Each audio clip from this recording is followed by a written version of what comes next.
everyone, welcome to a brand new episode of Mr. Footy Curious। आज के इस episode में हम बात करेंगे चैंपियंस लीग के मैचेस की, आने वाले सेकेंड लेग की और कुछ प्रीमियर लीग के इंपॉर्टेंट रिजल्ट्स की। तो चलो स्टार्ट करते हैं episode of Mister Footy Curious. तो guys welcome to our episode. आज के एपिसोड में हमें बहुत सारी बातें करनी है। पहले चैंपियंस लीग के जो पिछले लेग्स हुए थे उनकी बात करनी है, फिर हमको बात करनी है अभी के जो प्रीमियर लीग हुए हैं उनके मैचेस के बारे में। बहुत इंपॉर्टेंट मैचेस हुए हैं, क्या क्या हुआ है, बहुत सारी चीज़ें हुई हैं। चलो स्टार्ट करते हैं चैंपियंस लीग के फर्स्ट लेग की, जहाँ पे 4 मैच हमें देखने को मिले, जिसके बारे प्रीव्यू के बारे में हमने पिछले एपिसोड में बात करी थी। 4 मैचेस में से पहला मैच था Bayern Munich versus Manchester city ना। इस बार जो मैच था वो मैनचेस्टर सिटी के होम ग्राउंड में था और उसका पूरा फायदा उठा के पेप ग्वार्डियोला ने 3-0 उनकी टीम ने 3-0 की फर्स्ट लेग में बढ़त ले ली है ना। अब मैं इस मैच के बारे में थोड़ा बात कर लेता हूं। इस मैच में बायर्न म्यूनिख ने शुरुआत अच्छी की, दोनों टीम्स ने काफी अटैक किया फर्स्ट मैच में और ऐसा लग रहा था कि फर्स्ट हाफ में बायर्न म्यूनिख पहले स्कोर कर सकती है। कई लोग कह रहे हैं city dominated Bayern Munich, city ने ये किया, सिटी ने वो किया। मेरे हिसाब से फर्स्ट हाफ इसका बहुत ही इवन था, जिसमें कोई भी टीम गोल कर सकती थी और बायर्न म्यूनिख के पास भी अच्छे खासे चांसेस थे। तो ये कहना कि बायर्न म्यूनिख बुरी तरीके से हार गई, बायर्न म्यूनिख कुछ नहीं किया, बहुत गलत है। बायर्न म्यूनिख के पास भी चांसेस थे, मुसियाला ने अच्छा खेला, सब लोगों ने मिलके अच्छा खेला था, दोनों साइड से अटैक हो रहे थे। सिटी भी अटैक करी थी, बायर्न म्यूनिख भी अटैक करी थी और गेम में बायर्न म्यूनिख भी गोल कर सकती थी, लेकिन ये नहीं हुआ। सेकेंड हाफ में सिटी ने ढंग से कंट्रोल लिया मैच का and then they dominated the match and finally they took their chances and got I think 3-0 की बढ़त।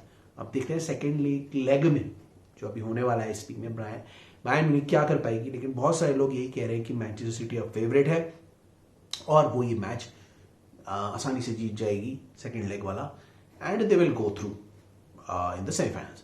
तो देखते हैं क्या होगा। मेरे हिसाब से सिटी इस मैच में ज़्यादा अच्छा नहीं खेली बायर्न म्यूनिख से, लेकिन इतना उन्होंने कर दिया कि जब उन्हें मौके मिले, जब उनको गेम को क्लोज करना था, डोमिनेट करना था, उन्होंने डोमिनेट किया उस टाइम पे और फिर उन्होंने अपने चांसेस ले लिए। उनके पास एक इंसान बैठा है, 6 फुटा इंसान बैठा है, अर्लिंग हालैंड, जो अपेरेंटली 32 गोल्स पे आ चुका है ऑलरेडी और 34 गोल्स प्रीमियर लीग का हाईएस्ट है इन द सीजन और 32 पे ऑलरेडी है with 8 game more to play. भाई साहब ये बंदे ने कमाल कर दिया और फिर से 2 गोल करके अर्लिंग हालैंड ने सिटी को चैंपियंस लीग का फेवरेट बना दिया है और इन्हीं की वजह से सिटी अब जीत की कगार पे है। तो उनके पास अच्छे गोल स्कोरर्स हैं, सिटी के पास कोई ऐसी खास वीकनेस नहीं है।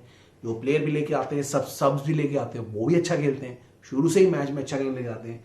नेथन आके ने बहुत अच्छा खेला, केडीबी ने अच्छा खेला, गुंडोगान अच्छा खेल रहे थे और उसके बाद अर्लिंग हालैंड अच्छा खेल रहे थे। उन्होंने अच्छा खेल के राइट मोमेंट्स पे डोमिनेट किया और उन्होंने वो किया जो बायर्न नहीं कर पाई। बायर्न डोमिनेट नहीं कर पाई, गोल नहीं कर पाई, उन्होंने गोल कर दिया क्योंकि बस क्लिनिकल फिनिशर्स हैं। तो इसीलिए मैनचेस्टर सिटी ने फर्स्ट लेग में बढ़त ले ली। अब बात करते हैं सेकेंड लेग की, फिर मैं एक इंसिडेंट की बात करूंगा। चलो पहले इंसिडेंट की बात कर लेता हूँ। लीरॉय साने और सादियो माने के बीच में कुछ पंगा हुआ और उसके बाद स्पैट हुआ सुनने में आ रहा था और उसके बाद हमें लीरॉय साने के कटे हुए होंठ दिखे, सूजे हुए होंठ दिखे, जिससे लग रहा था कि उन्हें एक्चुअली में पंच हुआ है या शफल हुआ है, ठीक है, स्कफल हुआ है। अब वो लोग तो डिनाई करेंगे ही, लेकिन कुछ ना कुछ हुआ होगा। अगर हुआ है और ये अग्रेशन अगर माने की तरफ से है ना, तो ये बहुत ही गलत था, it should not have happened. और चाहे कोई भी मैच हारो, कितना भी आर्ग्यूमेंट करो, लेकिन कभी भी लड़ाई पे नहीं आनी चाहिए बात, फाइट पे नहीं आनी चाहिए। और अगर आपने टीम मेट पे असॉल्ट किया है, then it should be reported and if Sadio Mane is found guilty, he should be banned for the season और for the rest of the games. तो इसलिए this is a wrong thing to happen. This is a bad thing to happen. And if he is guilty, we don't know कि क्या हुआ है, लेकिन अगर if he is guilty, Sadio माने, then he should be punished and Bayern Munich should make sure कि ये ऐसा कभी ना हो. This is really bad behavior, very unprofessional and मैं तो यहां तक कहूंगा criminal like behaviour from Sadio माने. तो ये तो एक इंसिडेंट था, इसके ऊपर मेरा एक छोटा सा व्यू था. और अब बात करेंगे सेकेंड लेग की जो होने वाला है उसके प्रीव्यू के हिसाब से. मेरे हिसाब से ये बायर्न म्यूनिख में होगा. बायर्न म्यूनिख बहुत पम्प्ड अप होगी इस मैच के लिए. तो ये मैच मैनचेस्टर सिटी के लिए इजी नहीं होगा, लेकिन अगर Manchester city again first half में बायर्न म्यूनिख का अटैक झेल जाती है तो बायर्न म्यूनिख के पास प्रेशर आ जाएगा और वो गलतियां करेंगे. और आई थिंक मैनचेस्टर सिटी, दोनों Bayern Munich Manchester city attack करेंगे फर्स्ट हाफ में और थोड़े गोल देखने को मिल सकते हैं. सेकेंड हाफ में मुझे ऐसा लग रहा है अगर बायर्न म्यूनिख को गोल नहीं मिले तो बायर्न म्यूनिख फिर गलतियां करना शुरू करेगी और उसके मैनचेस्टर सिटी 1-2 गोल करके ये मैच को कंप्लीटली खत्म कर सकती है. यूजुअली पेप गार्डियोला एक डिफेंसिव मैनेजर नहीं है, डिफेंसिव कोच नहीं है, लेकिन यहां पे अगर उन्होंने बहुत सारी बढ़त ले ली तो थोड़ा डिफेंस करेंगे और थोड़ा आराम से खेल के ये मैच को कंट्रोल कर लेंगे. मेरे हिसाब से Manchester city has the better team and क्योंकि उनकी फर्स्ट लेग में लीड इतनी बड़ी हुई है और उनके पास एक इंसान बैठा है 6 फुटा अर्लिंग हालैंड जो जबरदस्त फॉर्म में है बोथ लीग में और चैंपियंस लीग में. इसी की वजह से थोड़ी सी एज मैनचेस्टर सिटी को जाती है and I think they will clinch and go to the semi finals. तो Manchester City is my favourite to go to the semifinals. और आई थिंक सेकेंड लेग में स्कोर वुड बी, इतना नहीं होगा but closer होगा, लेकिन Manchester City will score 2 and Bayern Munich will score 1 goal. एक तो वो करेंगे. तो ये हुई मैनचेस्टर और बायर्न की बात, बायर्न म्यूनिख की बात हो गई. अब यहां से हम शिफ्ट करते हैं और बात करते हैं चेल्सी वर्सेस रियल मैड्रिड के गेम की. ये गेम बहुत ही अजीब सा गेम था. क्यों था? क्योंकि ये बर्नबाउ में था और सब जानते थे कि चेल्सी इस समय फॉर्म में नहीं है और अच्छा नहीं खेलेगी. लेकिन फर्स्ट हाफ में चेल्सी थोड़ी देर 10 मिनट 15 मिनट ठीक ठाक खेली. फिर रियल मैड्रिड ने फिर लीड लेनी स्टार्ट कर दी, अग्रेशन दिखाना स्टार्ट कर दिया और एक बार विनीशियस जूनियर बॉल पे आ गए. उसके बाद विनीशियस जूनियर और बेंजेमा की जो पार्टनरशिप थी उन्होंने इतने अटैक करने शुरू कर दिए कि लग ही रहा था इनएविटेबल कि गोल होगा. इवेंचुअली क्या हुआ, बेंजेमा ने गोल किया, बढ़त ले ली 1-0 की और अपना अटैक सेकेंड हाफ में भी फुल जारी रखा. चेल्सी ज्यादा कुछ कर नहीं पाई, कोई शेप फॉर्मेशन दिख नहीं रही थी, कोई प्लान दिख नहीं रहा था. ऑल्दो उन्होंने थोड़े बहुत अटैक करने की कोशिश करे, लेकिन इवेंचुअली क्या हुआ कि Real Madrid were too good और उनके अपने स्टेडियम में अपने क्राउड के सामने तो दे वर टू गुड. एक चीज जो मैं कहूंगा रियल मैड्रिड ने क्लिनिकल नहीं की वो थी फिनिशिंग, क्योंकि रियल मैड्रिड इस मैच को कंप्लीटली खत्म कर सकता था, 3-4 गोल कर सकता था और फिर सेकेंड लेग में खत्म हो जाता है मैच. अभी भी मुझे ऐसा लग रहा है रियल मैड्रिड ने 2-0 की लीड ली है, 2-0 से हराया फर्स्ट लेग में चेल्सी को और चेल्सी अपने स्टैमफोर्ड ब्रिज में अपने होम ग्राउंड में कमबैक कर सकती है. लेकिन अभी चेल्सी की हालत बहुत खराब है और चेल्सी लग नहीं रहा है कमबैक करेगी, लेकिन कुछ भी हो सकता है. 2-0 की जो लीड है ना वो बहुत कम है. 3-0 होता तब भी मैं फुल 100% रियल मैड्रिड को फेवरेट कहता, लेकिन चेल्सी का क्योंकि 2-0 है तो चेल्सी भी कुछ कर सकती है स्टैमफोर्ड ब्रिज में. अब हम बात करें कि इस मैच में हुआ क्या, तो बेंजेमा विनीशियस ने डोमिनेट किया, कोर्टुआ ने बहुत क्रूशियल गोल रोके और मॉड्रिच ऑल्दो इतना अच्छा नहीं खेले लेकिन क्रूशियल मोमेंट्स में उन्होंने अपना कंट्रीब्यूशन कर दिया.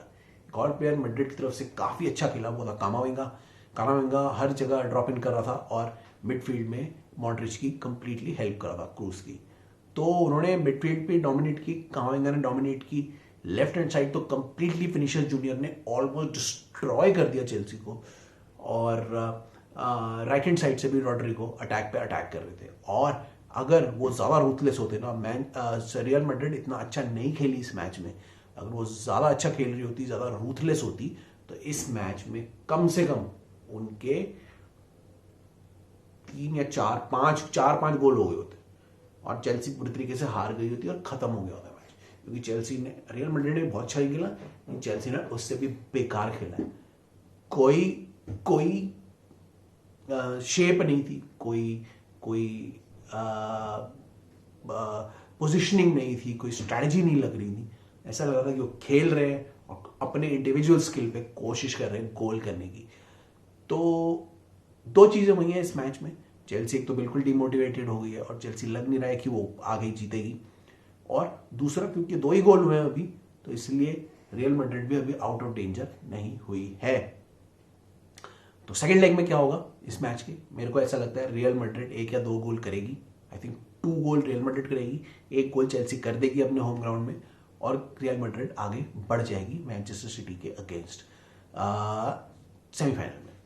तो रियल मैड्रिड चेल्सी के होम ग्राउंड में भी उनको हरा देगी, लेकिन 2-1 से ही हराएगी, लेकिन ओवरऑल 4-1 से बढ़त लेके आगे चली जाएगी। ऑल्दो चेल्सी का होम ग्राउंड है, लेकिन चेल्सी इतना बेकार खेल रही है कि ऐसा लग ही नहीं रहा है कि वो अपने होम ग्राउंड में भी रियल मैड्रिड को हरा पाएगी।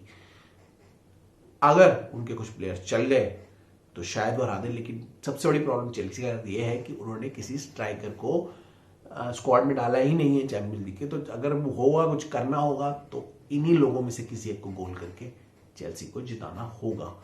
तो मुझे तो चेल्सी के चांसेस लग नहीं रहे हैं, लेकिन क्योंकि होम ग्राउंड है और 2 ही गोल की बढ़त है तो कुछ भी हो सकता है। But still I will give 80% chance to Real Madrid to go forward in semifinals. 2-1 से आई थिंक ये मैच जीत जाएगी, and they will be on an aggregate of 4-1 they will go to the semifinals against Manchester City. तो ये हो गई Chelsea और real Madrid की बात। अब हम बात करते हैं इंटर मिलान और बेनफिका की। तीसरे मैच की बात कर लेते हैं, इंटर मिलान और बेनफिका। इंटर मिलान ने इस लेग में 2-0 की बढ़त ले ली, जो कि अनएक्सपेक्टेड था। बेनफिका के होम ग्राउंड में मैच हो रहा था और मैं बेनफिका से काफी डिसअपॉइंटेड रहा इस मैच में। जाओ मारियो, ग्रिमाल्डो कुछ ज्यादा कुछ कर नहीं पा रहे थे, और गोंजालो रामोस ने भी कुछ खास गेम प्ले नहीं दिखाया। ऑल्दो बीच बीच में जाओ मारियो ने अटैक करने की कोशिश करी ऑन द राइट, लेकिन वो अकेले पड़ गए थे और बेनफिका को गोल अपॉर्चुनिटीज नहीं दे पा रहे थे। ग्रिमाल्डो भी कोशिश कर रहे थे, लॉन्ग शॉट लेने की कोशिश कर रहे थे, मारने की कोशिश कर रहे थे आगे, लेकिन वो भी अनसक्सेसफुल रहे। इस मैच में फेवरेट बेनफिका थी, क्योंकि उनके पास गोंजालो रामोस भी थे जो अच्छे फॉर्म में है, लेकिन गोंजालो रामोस ऐसा लग रहा था कि इस मैच में गेम में आए ही नहीं। पता नहीं क्या हुआ, कुछ सर्विस नहीं मिल रही थी किसी से, तो he was not able to play, not able to get into the box properly, और वो हमेशा अपॉर्चुनिटीज के लिए ढूंढ रहे थे पूरे मैच में, एंड उनको अपॉर्चुनिटी समझ रहा था मिल ही नहीं रही थी। तो गोंजालो रामोस इस मैच में ज़्यादा कुछ कर ही नहीं पाए, और ग्रिमाल्डो भी बिल्कुल ही बेकार अपना खुद से पीछे से ट्राई करके इस मैच में बिल्कुल एंड में गिव अप कर दिया। ऑन द अदर हैंड, जो फेवरेट्स नहीं थे इस मैच में, इंटर, उन्होंने किसी तरीके से गोल किया, and they took a very good lead going into the next round. Inter की तरफ से लुकाकू ने पेनल्टी ली थी, और आई थिंक बरेला ने गोल किया था, जो कि काफी अच्छा खेले। I was very impressed by Barella. Barella usually बहुत अंडररेटेड टैलेंट है, जिनकी प्रीमियर लीग में भी काफी डिमांड है। इनके बारे में हम अपने प्लेयर पैक सीरीज में बात करेंगे, लेकिन इस मैच में बरेला ने बहुत अच्छा खेला, and the way he scored that goal was superb. और लुकाकू तो खैर पेनल्टी से गोल कराया उन्होंने, तो उनके बारे में ज़्यादा कुछ कहूँगा नहीं, उनके आने से कुछ ज़्यादा फर्क नहीं पड़ा। But overall inter although were not dominating the match. Dominate अगर आप स्टार्ट देखोगे तो डोमिनेट किया बेनफिका ने, जो एक्सपेक्टेड था, लेकिन बेनफिका गोल नहीं कर पाए। गोंजालो रामोस से उम्मीद थी कि वो 2-3 गोल करेंगे एंड अपने जो होम ग्राउंड में वो लीड ले लेंगे। Benfica still are favourites in this fixture, लेकिन अब क्योंकि 2-0 की लीड हो चुकी है इंटर की, तो कुछ भी हो सकता है। और जो अगला मैच है वो इंटर के होम ग्राउंड में है। अब बेनफिका को एडवांटेज भी नहीं है। वो देखते हैं बेनफिका अपना गेम कैसे इंप्रूव कर पाते हैं। मैं इस फिक्चर का जो अगला लेग है उसको 50-50 दूंगा, क्योंकि all the better team Benfica है, बेटर खेल रही है वो ओवरऑल सीजन में, और उनके प्लेयर्स जो है वो उनके अच्छी पोजिशनिंग और अच्छे अच्छे pitch coverage, and they have match winners also in their team. Although Benfica के पास सब कुछ है, लेकिन इंटर के पास भी ऐसे प्लेयर्स हैं, बरेला जैसे, लुकाकू जैसे, जो बड़े मैचेस में कुछ कर सकते हैं। जैसे लोटारो मार्टिनेज भी हैं, ऑल्दो वो इतना अच्छा नहीं खेल रहे हैं बहुत टाइम से, लेकिन वो भी कुछ कर सकते हैं। He has a capability, he can score goals. तो क्योंकि इंटर को थोड़ी बढ़त मिल गई है, इसीलिए मैं इंटर को भी थोड़ा चांस दूंगा और 50-50 रखूंगा। अदरवाइज अगर बेनफिका ने एक गोल भी कर दिया होता तो मैं बेनफिका को फेवरेट अभी भी बोलूंगा, and Benfica can do it and they can get into the next round semifinals में। तो ऑल्दो फेवरेट पीछे हो गई है, लेकिन still I give it 50-50 now. तो मैं 50-50 चांस दोनों को दे रहा हूं, लेकिन अगर बेनफिका ने पहला होल्ड कर दिया तो बेनफिका विल गो थ्रू, देखना। तो ये थी इंटर वर्सेस बेनफिका की बात। अब हम बात करते हैं एक और गेम की, जो वाला AC Milan versus Napoli. AC Milan versus Napoli में नापोली क्लियर फेवरेट था। क्विचा गारेटसेलिया, विक्टर ओसिमेन, बहुत सारे लोग हैं उनके उसमें, रास्पाडोरी है। लेकिन इस बार क्या हुआ, ऑल्दो अगेन नापोली ने डोमिनेट किया गेम को इन टर्म्स ऑफ स्टैट्स, लेकिन वो अपनी चांसेस को कन्वर्ट नहीं कर पाए। और क्योंकि वो नहीं कर पाए, एसी मिलान भी बीच बीच में अटैक करता रहा, और उनके पास भी डेंजरस मोमेंट्स आए गेम में। उसमें से एक मोमेंट में बेनेसर ने चांस लिया and he scored, and AC Milan took the lead in the first leg. Although ये जो लीड है ये बहुत छोटी है, लेकिन बहुत काम आ सकती है, क्योंकि नापोली को रोकना एसी मिलान ने सीख लिया है, और नापोली के बहुत सारे अटैक्स को उन्होंने रोक के नापोली को एक भी गोल नहीं करने दिया। क्वाराटसेलिया भी ज़्यादा कुछ नहीं कर पाए इसमें, और अपना इन्फ्लुएंस नहीं बना पाए गेम में, और स्पेलेटी की टैक्टिक्स थोड़ी कम पड़ गई, और बहुत टाइम बाद नापोली एक ऐसी टीम लगी जो स्कोर नहीं कर पा रही थी। On the other hand AC Milan को पता था कि वो गेम में बॉल डोमिनेशन नहीं देखेंगे, तो उन्होंने सोचा कि चलो नापोली को बॉल डोमिनेट करने दो, और जब हमारे पास चांस आएगी, हमारे पास प्लेयर हैं, जो राफेल लियाओ है, हमारे पास ओलिविये जिरू है जो अच्छा खेले, देन बेनेसर है जो कुछ कर सकते हैं, and they can create some magic and they will try to score. और उन्होंने वही किया। मोस्ट ऑफ द मैच में उन्होंने डोमिनेट नहीं किया, बीच बीच के सेक्शन में उन्होंने डोमिनेट, मतलब बीच बीच के सेक्शन में वो बॉल मिली, वहां पर उन्होंने अटैक करने की कोशिश की, और ऐसे ही बेनेसर ने गोल कर दिया। और राफेल लियाओ के पास भी एक अच्छी चांस थी जो उन्होंने मिस कर दी। आई थिंक जिरू के पास भी एक चांस थी जो उन्होंने मिस कर दी, लेकिन एसी मिलान ने अपनी चांसेस लेके 1-0 की लीड ले ली है ना। 1-0 की लीड मेरे हिसाब से कुछ नहीं है। अगर हम अगले इसके जो लेग की बात करें, मेरे हिसाब से अभी भी नापोली फेवरेट है, और नापोली अगले लेग में गोल करके जीतने की कोशिश करेगी। एसी मिलान की भी टीम अच्छी है, उनके पास भी राफेल लियाओ है, उनके पास बेनेसर है, उनके पास ओलिविये जिरू भी है, अच्छी टीम है। ज़्लाटान इब्राहिमोविच भी है, लेकिन वो खेलते नहीं है। लेकिन still I rate Napoli highly, and Napoli is the dark horse of the tournament. Napoli ये टूर्नामेंट जीत सकते हैं अभी भी, और अभी क्योंकि 1-0 की लीड हुई है, इसीलिए Napoli still are the favourites when they go to the next leg.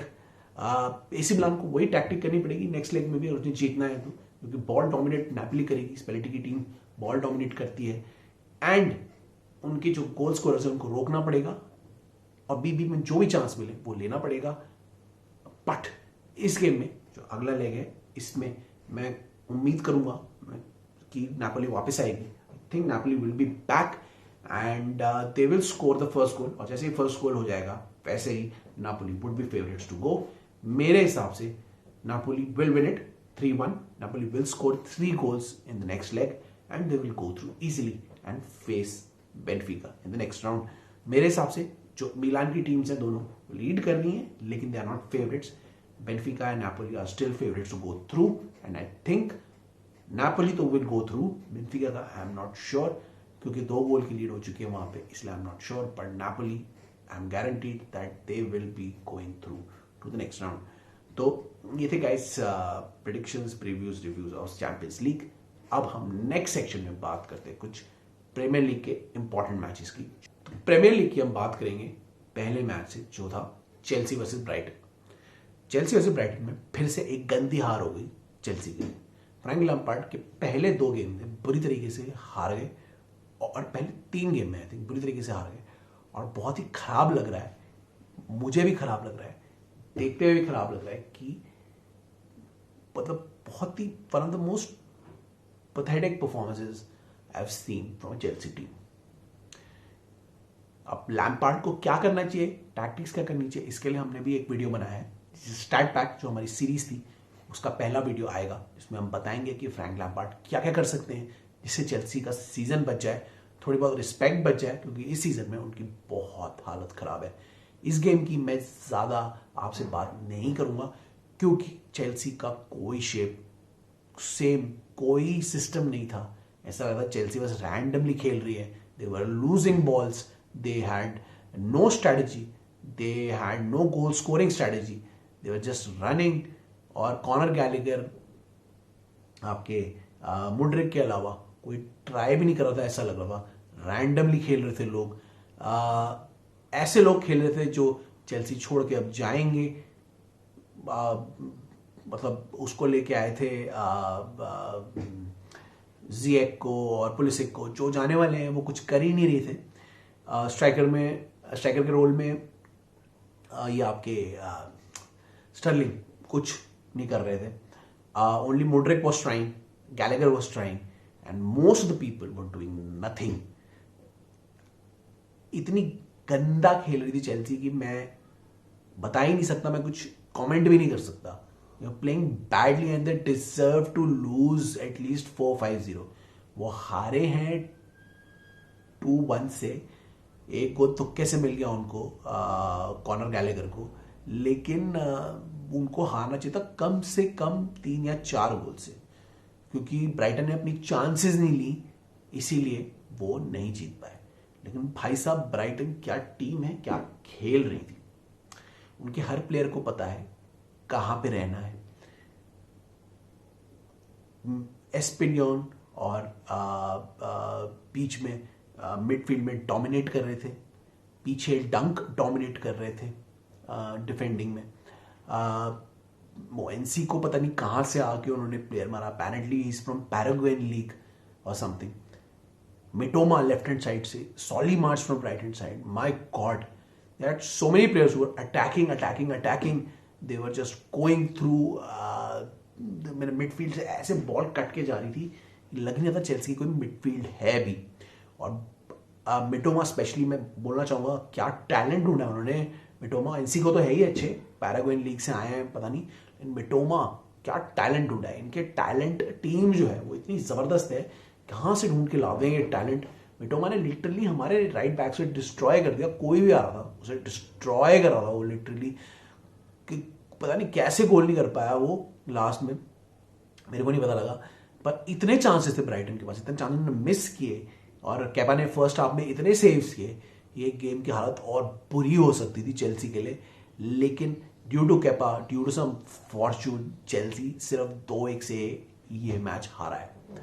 Now Potter के बाद फ्रैंक लैम्पार्ड आए, और फ्रैंक लैम्पार्ड के आने से कोई डिफरेंस नहीं हुआ है। चेल्सी अभी भी गंदा खेल रही है with no plan. They are not playing anything, they have players in bench जो वो यूज नहीं कर रहे हैं, ओबामेयांग को यूज नहीं कर रहे हैं, they are not using Noni Madueke who is there who can dribble. तो ऐसे प्लेयर्स को यूज नहीं कर रहे हैं, हंगरी प्लेयर्स को, and they have no strategy and no plan to do something in the rest of the 8 matches. तो मेरे हिसाब से चेल्सी को कुछ करना पड़ेगा, और हमारे पास भी कुछ सजेशन है जो हमारे स्टार्ट पैक वीडियो में देखोगे, इसी हफ्ते आएगा वो भी, तो देखना आप वो वीडियो। हमने दिखाए हैं इस मैच में क्या बात करूं। Brighton were excellent, they deserve to win and they deserve to have European ambitions now, and Chelsea were bad, they don't deserve to win this match, और यही चेल्सी के साथ हुआ। तो ये था चेल्सी वर्सेस ब्राइटन, जिसमें चेल्सी बुरी तरीके से हार गई। फ्रैंक लैम्पार्ड के लिए प्रॉब्लम्स और बढ़ गई, और इसके बाद यहां से हम शिफ्ट होते हैं, विल टॉक अबाउट एक और टीम जो फिर से जीत गई, वो है मैनचेस्टर सिटी। मैनचेस्टर सिटी ने लेस्टर सिटी को 3-1 से हरा दिया। हालैंड ने फिर से स्कोर कर दिया। मैनचेस्टर सिटी ने कंप्लीटली डोमिनेट किया लेस्टर सिटी को, और लेस्टर सिटी को गोल भी तुक्के से मिल गया। लास्ट में लेस्टर सिटी बुरा नहीं खेली, लेकिन वो सिर्फ लास्ट के 10 मिनट थे जहां पे लेस्टर सिटी ने कुछ अटैक किए और कोशिश करी कुछ गोल्स करने की, उनको मिल भी सकते थे, लेकिन तब तक मैनचेस्टर सिटी ने अपना पल्ला छोड़ चुका था मैच से, और वो रिलैक्स करके बैठ गया था कि लेस्टर इतने गोल्स तो कर नहीं पाएगी। अब इस विन से क्या हुआ है, मैनचेस्टर सिटी को बहुत जबरदस्त मोमेंटम मिल गया है। क्यों मिल गया है? क्योंकि मैनचेस्टर सिटी 3 पॉइंट से पीछे रह गई है अब आर्सेनल के, जिसके हम अभी बात करेंगे। मैं मैनचेस्टर सिटी के गेम के बारे में ज़्यादा बात नहीं करूंगा, बिकॉज इसमें कंप्लीट डोमिनेशन था लेस्टर की तरफ से। लास्ट के 10 मिनट्स में अटैक हुए, लेकिन वो बिट टू लेट थे। मैनचेस्टर सिटी ने कंप्लीटली 80 मिनट्स तक तो डोमिनेट किया गेम, और आराम से ये गेम निकाल दिया। हम बात करते हैं आर्सेनल की, जिसकी मैं बात करने वाला था। आर्सेनल ने फिर से एक गेम बॉटल कर दिया। ये सेकंड गेम था जहां पर उन्होंने 2-0 की लीड बॉटल कर दी। इसमें उन्होंने फर्स्ट हाफ में अच्छा खेला, डोमिनेट किया, और ऐसा लग रहा था कि आर्सेनल ये गेम आराम से जीत जाएगी वेस्ट हैम के साथ। लेकिन वेस्ट हैम वापस आ गई। उन्होंने सेकेंड हाफ में अटैक करना शुरू किया, और due to a part mistake जो कि बहुत क्रूशल हो सकती है, उन्हें पहला गोल मिला। नाउ वेस्ट हैम धीरे धीरे फॉर्म में आया। उन्होंने दूसरा गोल करने से पहले साका को पेनल्टी मिल गई थी जो उन्होंने मिस कर दी, और ये दोनों मिस्टेक्स की वजह से वेस्ट हैम गेम में वापस आ गया।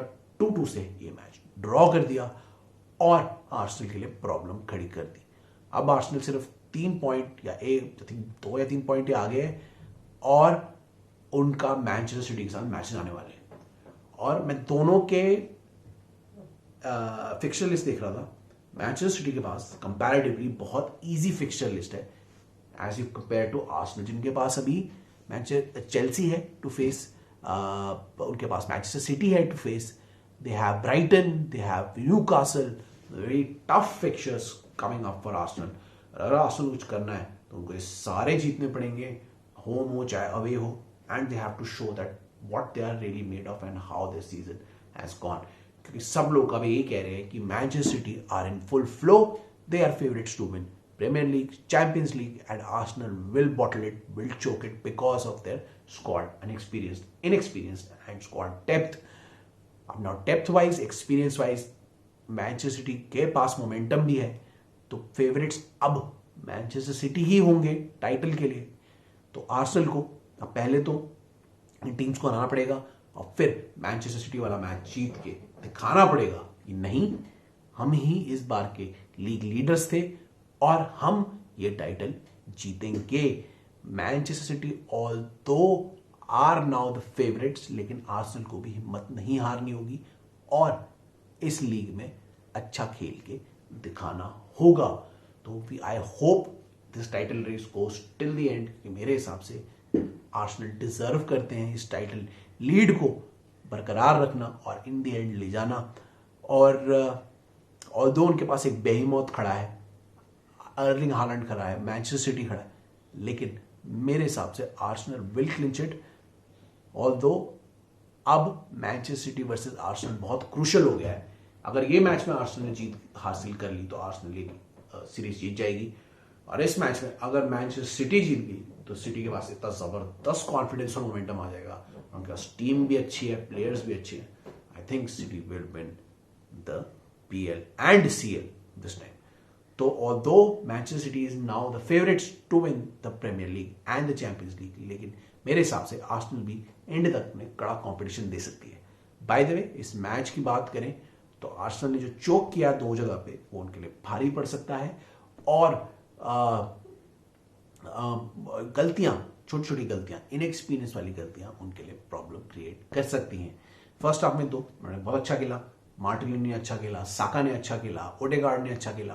फर्स्ट हाफ में उन्होंने अच्छा परफॉर्मेंस किया था लिवरपूल के साथ भी और यहाँ वेस्ट हैम के साथ भी। अगेन सेकेंड हाफ में फिर से वो चोक कर गए, सेकेंड हाफ में वो फिर से चोक कर गए, और because of their lack of inexperience. उनसे गलतियां हुई, उनके क्रूशियल प्लेयर के साथ गलती हुई, पार्टी से कभी एक्सपेक्टेड नहीं थी गलती उनसे हुई, क्रूशियल प्लेयर के साथ थोड़े से प्रेशर के साथ से गलतियां हुई और वो ये मैच भी चोक कर गए, ड्रॉ कर गए। लेकिन देखते हैं आर्सेनल के अगले मैच में क्या होता है। तब तक के लिए deserve to win, they deserve to go through. मेरे हिसाब से they deserve to win the league, लेकिन देखते हैं आगे क्या होता है आर्सेनल के साथ और मैनचेस्टर सिटी के साथ। तो ये हो गए आर्सेनल और मैनचेस्टर सिटी की, मैं थोड़ा कंबाइन कर दिया था। अब हम बात करते हैं एक और टीम की, दो और टीम्स की जिनके लिए ये मैच उल्टा गया है बिल्कुल। पहले हम बात करते हैं न्यूकासल के, जो ये मैच एस्टन विला से हार गए। एस्टन विला की बात करें तो after Unai Emery has come in, Aston Villa बहुत ही बढ़िया खेल रही है। Aston Villa one of the in form sides है and they are playing very well as a team. Now Unai Emery ने दो काम किए हैं एस्टन विला में। पहला, he has made them hard to beat by making their defence very strong. Defence में वो गोल नहीं जाने देते हैं एंड उनका जो मिडफील्ड है वो भी ड्रॉप डाउन कर जाता है और डिफेंस की हेल्प करता है and they will make sure कि हम लोग डिफेंस में ढीले ना पड़े। उसके बाद जब वो अटैक भी करते हैं वो बड़े स्मार्टली अटैक करते हैं, देख के अटैक करते हैं। और उनाई एमरी ने ये बोल रखा है उनको कि जब तुम अटैक करो तो ऐसे करो कि उस अटैक में एटलीस्ट एक शॉट जरूर लो। तो जब भी वो अटैक करते हैं वो ध्यान से देख के अटैक करते हैं और उसमें गोल की तरफ शॉट जरूर लेते हैं। जितना आप गोल की तरफ शॉट्स लोगे, प्रॉपर शॉट्स लोगे, उतना आपका ज्यादा चांस होता है गोल करने का। उसके अलावा ऑली वॉटकिंस जैसे प्लेयर अभी सडनली फॉर्म में आ गए और बहुत अच्छा खेल रहे हैं। तो ऑली वॉटकिंस की जो सडन राइज ऑफ फॉर्म है ये भी बहुत कंट्रीब्यूट कर रही है एस्टन विला की जबरदस्त फॉर्म से। Aston villa are now 6th और उनाई एमरी के आने के बाद they are the 3rd best side in the league in terms of wins. ये बहुत ही बड़ी अचीवमेंट है उनाई एमरी के लिए, क्योंकि जब वो आए थे इस टीम में तो इस टीम की हालत बहुत खराब थी। उन्होंने डिफेंस स्ट्रांग किया, राइट टाइम पे अटैक करा और उनको ये बोल दिया है कि जब भी आप अटैक करो तो हमेशा गोल की तरफ जरूर मारो बॉल को, so that you get more chances to win and to create more goals. जितने ज्यादा गोल्स पे आप मारोगे उतने ज्यादा चांसेस होता है कि आप गोल करो। तो इन दोनों चीजों की वजह से Aston Villa has been the team of the season since Unai Emery, and Unai Emery has been the manager of the season since he has come in. So congratulations to Aston Villa and disappointed to Newcastle. Newcastle इस game में although attack किया उन्होंने लेकिन वो इतनी अच्छी नहीं लगी, थोड़ी इनकंसिस्टेंसी लगी जो रिसेंट में वो हो गई है। उन्होंने बीच में अच्छा खेल रहे थे, उसके बाद उनकी फॉर्म थोड़ी सी इनकंसिस्टेंट ऊपर नीचे हो गई है और कुछ कुछ फेजेस में वो अच्छा खेलते हैं, कुछ कुछ फेजेस में वो अच्छा नहीं खेलते and when they lose the ball तब उन्हें डिफेंस में थोड़े इश्यूज हो रहे हैं। तो न्यूकासल ऑल्दो थोड़े बहुत अटैक किए, उन्होंने भी कोशिश करी जीतने की, लेकिन उनके अटैक्स इतने अच्छे नहीं थे because of the Aston Villa defence. उन्होंने उनके अटैक रोक दिए and when they lost the ball तब एस्टन विला ने टाइम निकाल के, परफेक्ट सिचुएशन निकाल के अटैक किए और they were able to generate chances, generate shots.